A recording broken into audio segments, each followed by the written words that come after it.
کتاب بازیگری متد نوشته لی استراسبرگ، ترجمه احمد دامود.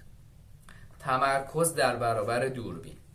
برای رسیدن به تمرکز کامل و حفظ آن در طول نما باید مرکز ثقل توجه را برای آن صحنه و آن نمای خاص پیدا کنید.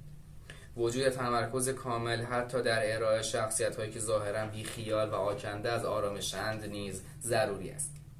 دوربین فیلمبرداری مانند یک ذره‌بین همه چیز را به شدت بزرگتر از آنچه هست نشان می‌دهد و وقتی ذهن شما متمرکز نیست و حواستان جای دیگری است به سادگی دستتان را رو می‌کند.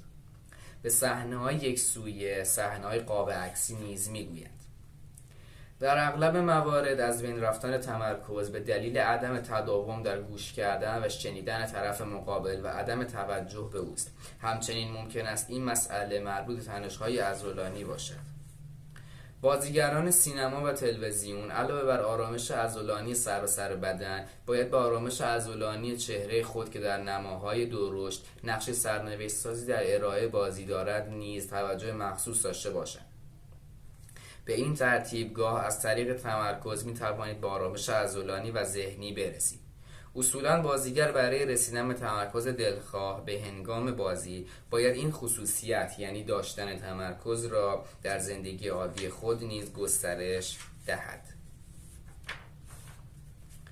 همیشه به خاطر داشته باشید که بازیگر در برابر دوربین نمیتواند چیزی را وانمود کند. او نمیتواند تظاهر کند که مثلا دارد به موضوعی فکر میکند. برای اینکه خوب بازی کند باید دقیقاً به چیزی فکر کند. در غیر این صورت چشم دقیق و تیزبین دوربین به سرعت او را لو میدهد.